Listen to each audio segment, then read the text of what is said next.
Hello दोस्तों, अभी तक आपने हमारे चैनल को सब्सक्राइब नहीं किया है तो प्लीज़ हमारे चैनल को सब्सक्राइब कर लीजिए और उसके साथ में एक बेल आइकन है उसको क्लिक कर लीजिए ताकि आपको टाइम टू टाइम जो भी हम वीडियो अपलोड करेंगे उसका इन्फॉर्मेशन आपको मिलता रहे। दोस्तों, हम आज आपको बायोलॉजी के एक इम्पॉर्टेंट टॉपिक के बारे में बताने जा रहे हैं जिसका नाम डाइजेस्टिव सिस्टम यानी पाचन तंत्र है।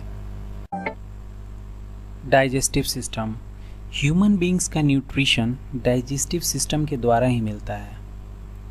डाइजेस्टिव सिस्टम को समझने के लिए इसको 5 पार्ट में हम आसानी से डिवाइड कर सकते हैं, जिसमें फर्स्ट है ingestion, second digestion, third absorption, fourth assimilation and fifth egestion. इसको हम 1 बाय 1 अच्छे से स्टडी करते हैं। इसको समझने से पहले कुछ पॉइंट्स है जिसको समझना बहुत इम्पॉर्टेंट है। ग्लैंड, जैसे कि सलाइवरी ग्लैंड हो गया, स्टमक, पेनक्रियास और लीवर, ये सारे हमारे ग्लैंड होते हैं। जो भी हमारा ग्लैंड होता है ना, वो क्या करता है, जूस प्रोड्यूस करता है। मतलब हमारे शरीर में जो भी ग्लैंड्स हैं वो क्या करते हैं, जूस प्रोड्यूस करते हैं और उस जूस में एंजाइम्स होते हैं। जो हमारे भोजन को डाइजेस्ट करने में हेल्प करते हैं। मतलब जो भोजन होता है ना, उसको छोटे छोटे टुकड़ों में बांटने का काम हमारे एंजाइम्स का होता है। और एंजाइम्स कहाँ से मिलते हैं, जो हमारा ग्लैंड जूस प्रोड्यूस करता है ना, उसमें से एंजाइम्स मिलते हैं। ठीक है दोस्तों, तो ये बहुत बेसिक इम्पॉर्टेंट पॉइंट्स है जिसको समझना बहुत ज़रूरी है। और आगे जैसे हम बढ़ेंगे उसमें बहुत जगह पे ये चीज़ें आएंगी और आपके लिए बहुत हेल्पफुल भी होगा। माउथ, जिसे बकल कैविटी भी कहते हैं, इसमें teeth, tongue and salivary gland होता है। टीथ फूड को स्मॉल पार्ट में काटता है, चबाता है तथा ग्राइंड करता है। इसके बाद सलाइवरी ग्लैंड में सलाइवा प्रोड्यूस होता है। हमारा टंग सलाइवा को फूड के साथ मिक्स करने में हेल्प करता है। चूँकि सलाइवा पानी जैसा होता है, मतलब लिक्विड होता है, इसलिए बहुत आसानी से निगला जा सकता है। हम जब भी कुछ खाते हैं तो मुंह में पानी भर जाता है, ये सलाइवा ही है। सलाइवा ग्लैंड से सलाइवा एंजाइम्स के द्वारा केमिकली डाइजेस्ट करने में हेल्प करता है।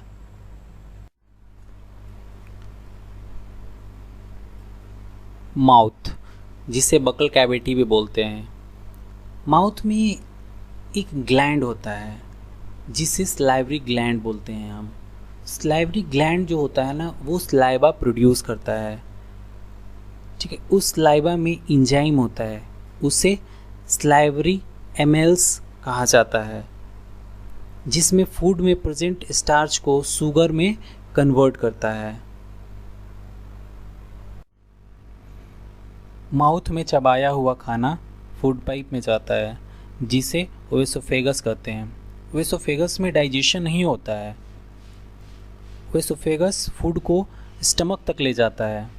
फूड पाइप मसल से बना होता है जो कॉन्ट्रैक्ट या एक्सपेंड करता है, जिसे पेरिस्टाल्टिक मूवमेंट कहते हैं। पेरिस्टाल्टिक मूवमेंट फूड को पुश कर फाइनली स्टमक तक पहुंचा देता है।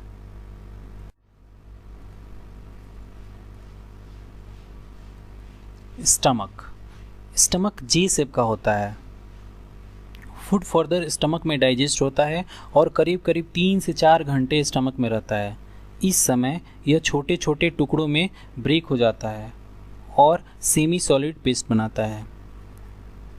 स्टमक वॉल में 3 ट्यूबुलर ग्लैंड प्रेजेंट होता है जो गैस्ट्रिक जूस का रिसाव करता है।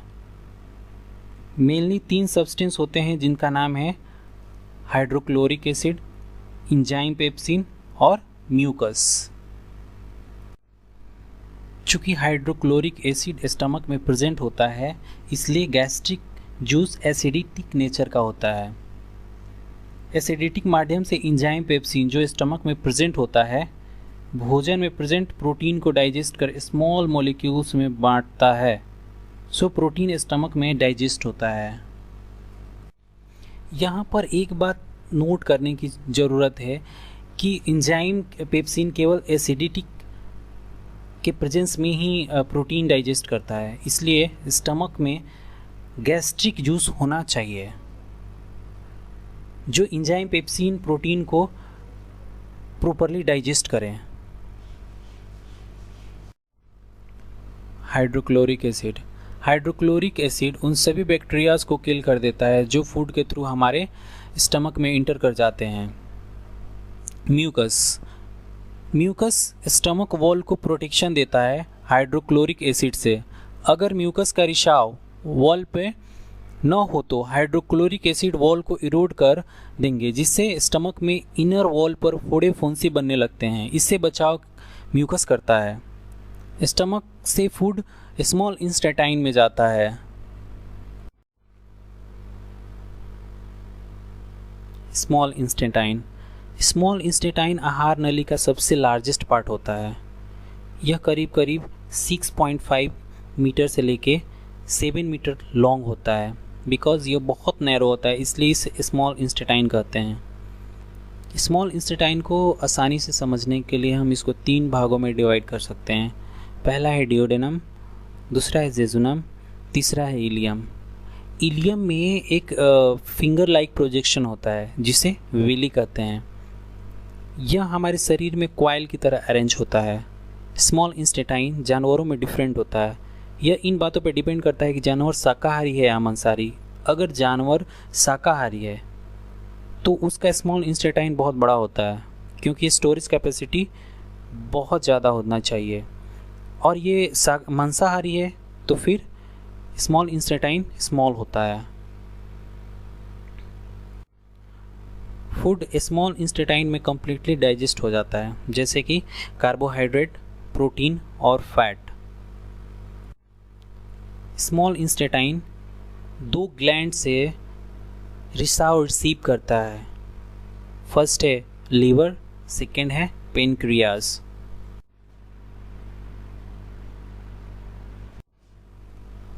लीवर। लीवर हमारे डाइजेस्टिव सिस्टम का सबसे लार्जेस्ट ग्लैंड होता है, जिसका वेट करीब करीब 1.5 से लेकर 2 kg का होता है। लीवर बाइल जूस को प्रोड्यूस करता है जो पीले रंग का होता है। नॉर्मली गल ब्लैडर में स्टोर रहता है। बाइल जूस में अल्कलीन तथा साल्ट होता है जो फूड में प्रेजेंट फैट को इमल्सिफाई मतलब छोटे छोटे टुकड़ों में बांटना या ब्रेक करने में सहायता करता है। इसलिए बाइल 2 फंक्शन को परफॉर्म करता है। फर्स्ट, स्टमक से आने आने एसिडिटिक फूड को अल्कलीन बनाना जिससे पैनक्रियाटिक एंजाइम पर एक्ट कर सके। दूसरा, बाइल साल्ट भोजन में प्रेजेंट फैट को आसानी से तोड़ उसे डाइजेस्ट कर सके। पेनक्रियाज। पेनक्रियाज भी लार्ज ग्लैंड होता है जो स्टमक के नीचे पैरेलल में होता है। पेनक्रियाज रिलीज पैनक्रियाटिक जूस जिसमें डाइजेस्टिव एंजाइम होते हैं, जैसे पैनक्रियाटिक एमिल्स, ट्राइप्सिन्स, लिपेज।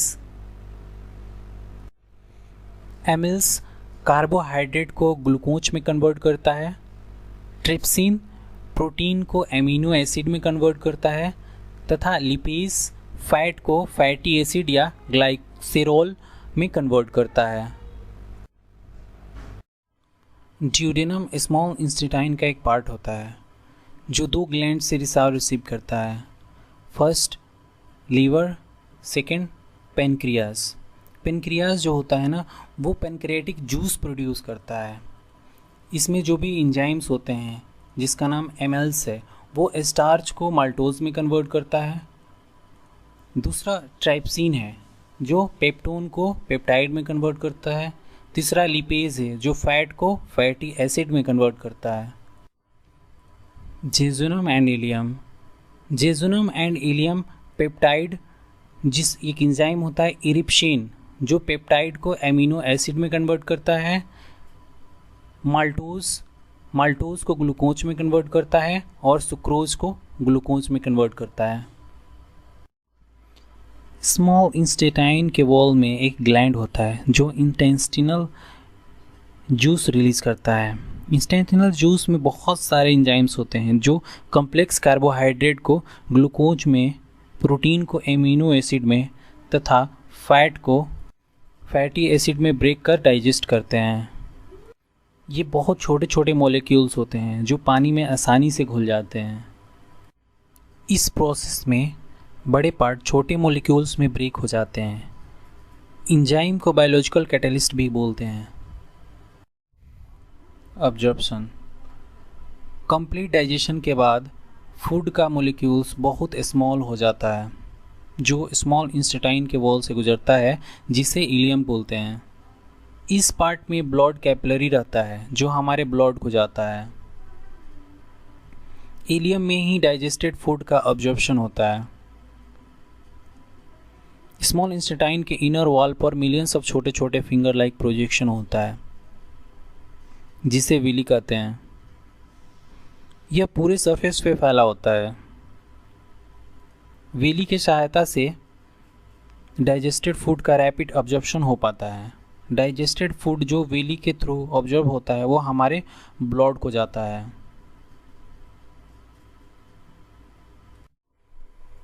एसिमिलेशन, एसिमिलेशन में ब्लड डाइजेस्टेड और डिज़ोल्व फूड को हमारे पूरे शरीर के अलग अलग पार्ट तक पहुंचाने का कार्य करता है। इस एसिमिलेटेड फूड को हमारा बॉडी का सेल यूज़ करता है और एनर्जी के साथ साथ ग्रोथ तथा बॉडी का रिपेयर करता है। सेल में एसिमिलेटेड फूड ऑक्सीडेशन के एनर्जी रिलीज़ करता है। डाइजेस्टेड फूड जो हमारा बॉडी यूज़ नहीं कर पाता उसे लीवर में स्टोर कर देता है।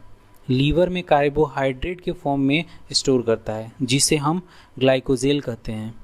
स्टोर्ड ग्लाइकोजेल हमारा बॉडी सोर्स ऑफ एनर्जी के रूप में यूज़ करता है। इगेशन, फूड का वो पार्ट जो हमारे बॉडी द्वारा डाइजेस्ट नहीं हो पाता, वो अनडाइजेस्टेड फूड स्मॉल इंटेस्टाइन में ऑब्जर्व नहीं हो पाता, जिसे वो स्मॉल इंटेस्टाइन से वाइडर ट्यूब में सेंड हो जाता है। इसे लार्ज इंटेस्टाइन कहते हैं।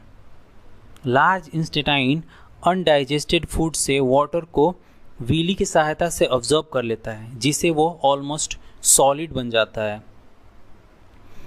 लार्ज इंटेस्टाइन 1.5 मीटर लॉन्ग होता है। इसमें कोई डाइजेशन नहीं होता है। यह भोजन को ग्लाइकोजेल के फॉर्म में स्टोर कर लेता है। रेक्टम लार्ज इंटेस्टाइन का लास्ट पार्ट होता है। जब हम टॉयलेट में जाते हैं तो अनडाइजेस्टेड फूड हमारे अनस के रास्ते इजेस्ट हो जाता है।